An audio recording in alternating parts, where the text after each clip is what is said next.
పరమాత్ముడు శ్రీకృష్ణుని ద్వారా ధర్మం యొక్క జ్ఞానాన్ని పొందిన నేను ఈ రోజు మీ అందరికీ ఈ ఆదేశం ఇస్తున్నాను. మీరందరూ ఏకమై నాపై దాడి చేయడమే మీ కర్తవ్యం.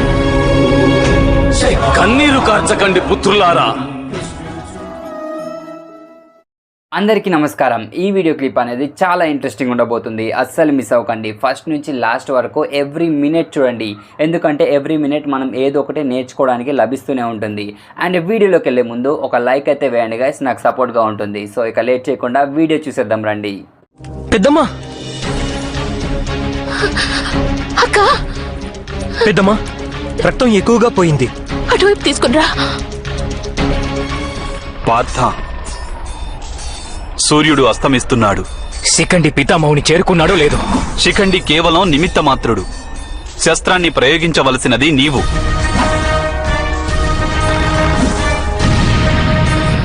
నీవు నీ దృష్టిని నీ కర్తవ్యంపై కేంద్రీకరించు. ఇప్పుడు నీ కర్తవ్యం ఏమిటంటే పార్థ, గురు ద్రోణులను పరాజితులను చేయడం.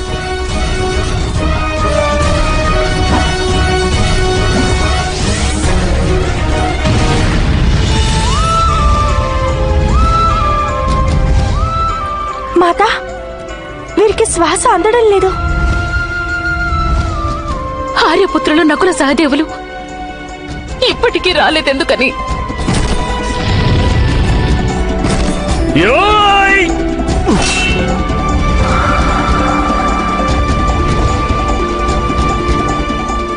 మాత ఇప్పుడేం చేయాలి?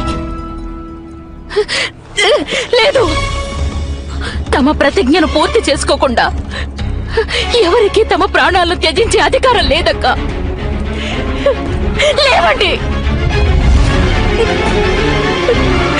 లేవండి అక్క, లేవండి. గుర్తు చేసుకోండి అక్క, గుర్తు చేసుకోండి.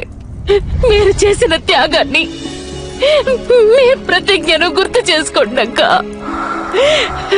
మహాదేవుడిచ్చిన ఆశీర్వాదాన్ని గుర్తు చేసుకోండి అక్క. లేవండి అక్క, లేవండి. ఆ పరశురామ ప్రభువు మీకోసం యుద్ధం చేశారు. ఈ రోజు మీరు యుద్ధం చెయ్యాలక్క. లేవండి అక్క. అక్క, మేఘాలు మురిమి పిడుగు నేల మీద పడినప్పుడు అది పడిన చోట విధ్వంసాన్ని సృష్టిస్తుంది. మీరు కూడా ఈశ్వరుడు సృష్టించిన విచ్ఛిన్నత లాంటి వారక్క. ఇంద్రుని వజ్రాయుధం మీరు. లేవండి అక్క, విధ్వంసం చెయ్యండి. లేవండక్క, లేవండక్క, లేవండి. ధర్మ యుద్ధంలో విజయానికి ఆధారం మీరు అక్క. మీరు వెంటనే లేవాలక్క. అక్క, లేవండక్క. అక్క,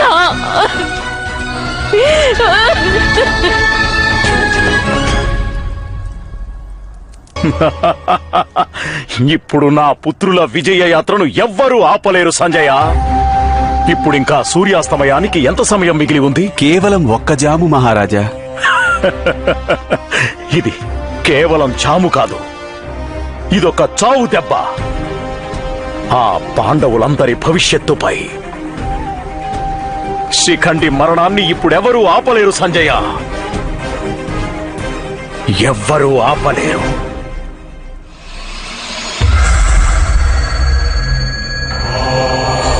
సామ్రాజ్ఞి, వీరి జీవనాడి చాలా బలహీనంగా ఉంది. వీరి ప్రాణాలు నిలుస్తాయని నాకు అనిపించడం లేదు. ఒకవేళ ఈ రోజు భీష్మ పితామహులను నీవు వధించలేకపోతే మేము ఈ ధర్మ యుద్ధంలో పరాజితులం అవుతామక్క. మీరు లేవక తప్పదక్క. రణభూమిలో మళ్లీ ప్రవేశించాలి మీరు. లేవండక్క.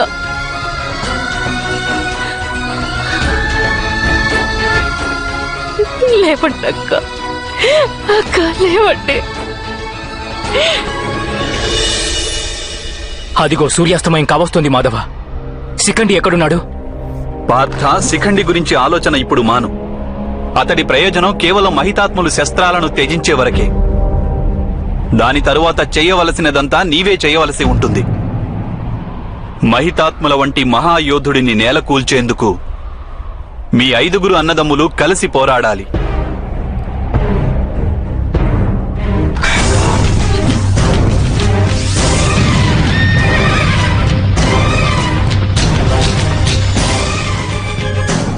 మీ శిష్యునికి ఒక మారు తన సామర్థ్యాన్ని ప్రదర్శించే అవకాశం ఇవ్వండి గురుదేవా.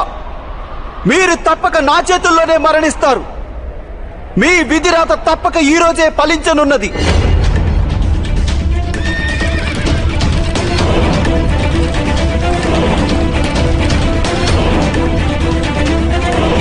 సారథి, పాండుపుత్రులు పితామహుల వైపు వెళ్తున్నారు.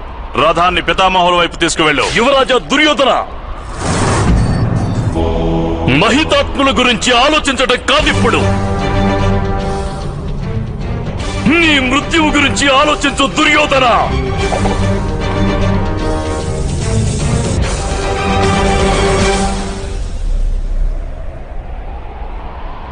స్వామి సూర్యనారాయణ, విచిత్ర వీర్యుడు మరణించిన రోజున నేను తమరిపై వింటిని సంధించాను. కాని ఈరోజు ప్రాధేయపడుతున్నాను. కొద్ది క్షణాలు అస్తమించకండి.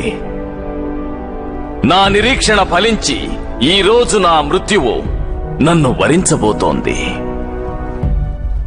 అది నన్ను చేరుకోవాలంటే మీరప్పుడే అస్తమించకూడదు.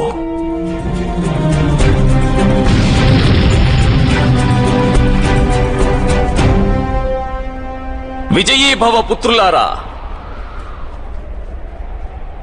సూర్యుడు అస్తమించనున్నాడు. రాజకుమారి అంబ కొరకు నిరీక్షించకండి.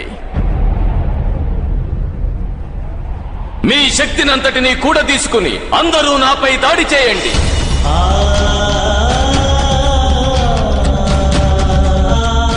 రాకుమారా భీమా, మీ రథం నుండి మీ గదతో కిందకు దిగండి. సమయం గడిచిపోతోంది.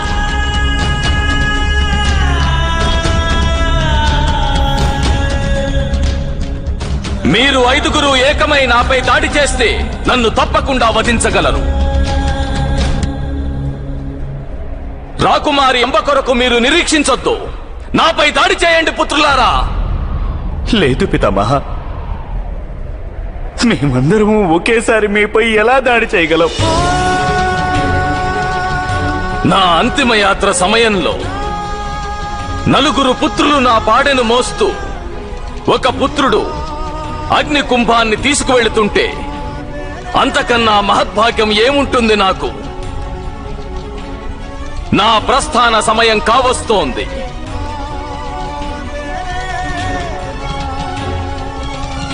నకుల, సహదేవ, తీసుకురండి మీ శస్త్రాలు. ధర్మ మార్గాన నడవడం మీ ఒడిలోనే నేర్చుకున్నాం పితామహ. మేము మీ పట్ల అధర్మం చెయ్యలేము. ధర్మం యొక్క వాస్తవ రూపమేమిటో మొట్టమొదటిసారిగా నిన్ననే నేను కూడా అవగతం చేసుకున్నాను. పరమాత్ముడు శ్రీకృష్ణుని ద్వారా ధర్మం యొక్క జ్ఞానాన్ని పొందిన నేను ఈ రోజు మీ అందరికీ ఈ ఆదేశం ఇస్తున్నాను. మీరందరూ ఏకమై నాపై దాడి చేయడమే మీ కర్తవ్యం. కన్నీరు కార్చకండి పుత్రులారా. వృద్ధుడైన మీ పితామహుడికి మీరంతా ముక్తిని ప్రసాదించనున్నారు. పుత్ర అర్జున, నీలో మసిలే శక్తి చాలదా? నీవు అంబాదేవి శక్తిపై ఆధారపడే అవసరం ఏముంది? నీలో మసిలే శక్తి లక్షలాది కోట్లాది ప్రజల శక్తికి ఆధారంగా ప్రజ్వరిల్లుతుంది. నీ గాంధీవాన్ని అందుకుని నాపై దాడి జరుపు. పుత్రులారా, మీరు మీ శస్త్రాలతో చేసేది దాడి కాదు, నాపై ఉపకారం.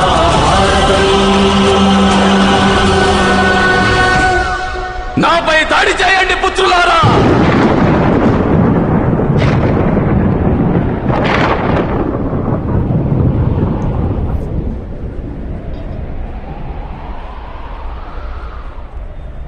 నాపై దాడి చేయండి పుత్రులారా.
ఎందుకు?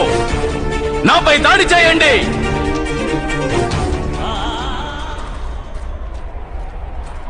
దాడి చేయండి.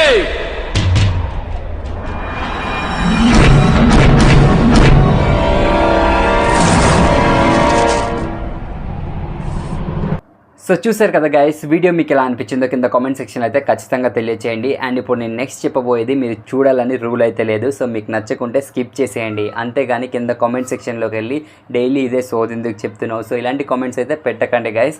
యూస్ఫుల్ కామెంట్స్ మాత్రమే పెట్టండి. అండ్ ఇప్పుడు నేను వీడియో గురించి చెప్పబోయేది ఏంటంటే, సో మీరు వీడియో నుంచి ఏం నేర్చుకున్నారో అది కింద కామెంట్ సెక్షన్లో ఖచ్చితంగా తెలియచేయండి. ఎందుకంటే మనం వీడియో నుంచి ఒక్కొక్క మినిట్ ఒక్కొక్కటి నేర్చుకుంటాం మనం. సో అందుకనే మీరేం నేర్చుకున్నారో అది కామెంట్ సెక్షన్లో తెలియజేస్తే దాన్ని ఎంతోమంది చదువుతారు, అందుకు వాళ్ళకు కూడా యూజ్ అవుతుంది. సో అందుకనే మీరు ఏం నేర్చుకున్నారో అది కామెంట్ చేయండి. అండ్ ఏమీ లేదు అంటే జై శ్రీ కృష్ణ, జై శ్రీ రాధాకృష్ణ, సో ఇదన్నా టైప్ చేయండి. అండ్ అలాగే మనం హరహర మహాదేవ, జై గణేష ఈ సీరియల్స్ కూడా అప్లోడ్ చేస్తున్నాం. కాకపోతే అది ఈ ఛానల్లో చేయడం కుదరదు, ఎందుకంటే ఇందులో ఆల్రెడీ మనం రాధాకృష్ణ పెడుతున్నాం అండ్ అలాగే ఇంకొక సీరియల్ పెడుతున్నాం. సో అందుకని వేరే ఛానల్ అయితే పెడుతున్నాను. దాని ఛానల్ కింద డిస్క్రిప్షన్లో అయితే ఆ ఛానల్ లింక్ అయితే ఉంటుంది గైస్. సో వెళ్ళి అందులో మీరు చూడొచ్చు. హరహర మహాదేవ అండ్ అలాగే జై గణేష సీరియల్స్ కూడా వస్తాయి అందులో. సో అది గైస్. అండ్ ఇంకొక పాయింట్ ఏంటంటే, చాలామంది కామెంట్స్ చేస్తున్నారు వాళ్ళని చూసి నేర్చుకోండి, వీళ్ళని చూసి నేర్చుకోండి అని. అసలు యూట్యూబ్లో ఎలాంటి కంటెంట్ అనేది పెట్టడం స్టార్ట్ చేసింది మనమే గైస్. సో మనల్ని చూసి చాలామంది ఇన్స్పైర్ అయి చేశారు. నేనైతే మనల్ని కాపీ కొట్టేశారని నేను అనట్లేదు, మనల్ని చూసి ఇన్స్పైర్ అయి పెట్టారు అని చెప్తాను. కాకపోతే సబ్స్క్రైబర్స్లో కొంతమంది ఏమంటున్నారంటే, వాళ్ళని చూసి నేర్చుకోండి, వాళ్ళు డైలీ 3 వీడియోస్ పెడుతున్నారు, 4 వీడియోస్ పెడుతున్నారు అని చెప్తున్నారు. సో నేనైతే మీకోసం అని డైలీ 3 వీడియోస్ అనేవి అప్లోడ్ చేస్తున్నాను. రాధాకృష్ణ అప్లోడ్ చేస్తున్నాను, మహాభారత్ అప్లోడ్ చేస్తున్నాను అండ్ అలాగే ఎక్కడ లభించని హరహర మహాదేవ అనేది కూడా అప్లోడ్ చేస్తున్నాను గైస్. సో వీళ్ళంతా లైక్ వేరే ఛానల్స్ వాళ్ళు మనల్ని చూసి అయితే ఇన్స్పైర్ అయి పెట్టారు. కాకపోతే సబ్స్క్రైబర్స్ కొంచెం రాంగ్గా అర్థం చేసుకుంటున్నారు. సో మీకు ఇంకా క్లియర్గా కావాలనుకుంటే మన డిస్క్రిప్షన్ అవునండి, మన అబౌట్ సెక్షన్ అవునండి, వెళ్ళి కంపేర్ చేయండి. మనదే డిట్టో కాపీ చేసి అక్కడ పేస్ట్ చేసేసారు. నేను చాలా ఛానల్స్ అయితే చూశాను. సో అది గైస్ చెప్పాలనుకుంటున్నాను. ఇదేంటంటే నేను మీకు ఏదో చెప్పాలని కాదు, చాలామంది కామెంట్స్ పెడుతున్నారు కాబట్టి నేను వాళ్ళకి ఆన్సర్ ఇస్తున్నాను. అండ్ ఇంకొక విషయం వచ్చేసి, వీడియో అనేది లాంగ్గా పెట్టండి అండ్ అలాగే ఫుల్ స్క్రీన్ పెట్టండి అంటున్నారు. సో అది పెట్టడం కుదరదు గైస్, ఎందుకంటే కాపీరైట్ క్లెయిమ్స్ అండ్ స్ట్రైక్స్ అనేవి వస్తాయి. సో అలా పెడితే మన ఛానలే రిస్క్లో ఉంటుంది. సో ఎందుకనే పెట్టడం కుదరదు, అర్థం చేసుకోండి. అండ్ అలాగే వీడియో లెంత్ అనేది పెంచుతాను గైస్. సో వీడియో లెంత్ కూడా పెంచుతున్నాను. మీరు మరీ బొత్తుగా 5 మినిట్స్ 6 మినిట్స్ పెడుతున్నారు, మీరు అంతసేపు మాట్లాడుతున్నారు అంటున్నారు. సో నేను మాట్లాడేది మాత్రం ఏమి చూడకండి, వీడియో చూసేయండి అండ్ మీకు నచ్చింది కామెంట్ చేసేయండి, వెళ్ళిపోండి. సో అంతే గైస్. అండ్ వీడియోని లైక్ చేయడం మాత్రం మర్చిపోకండి, ఎందుకంటే చాలా మందికి రీచ్ అవుతుంది. మన ఈ సీరియల్స్ ఉన్నాయని ఎంతో మందికి తెలీదు చాలామందికి. సో వాళ్ళకి తెలుస్తుంది, వాళ్ళు కూడా చూడడం అనేది స్టార్ట్ చేస్తారు. సో ఇది నేను చెప్పాలనుకుంటున్నాను గైస్. అండ్ నెక్స్ట్ వీడియోలో కలుద్దాం. జై శ్రీకృష్ణ.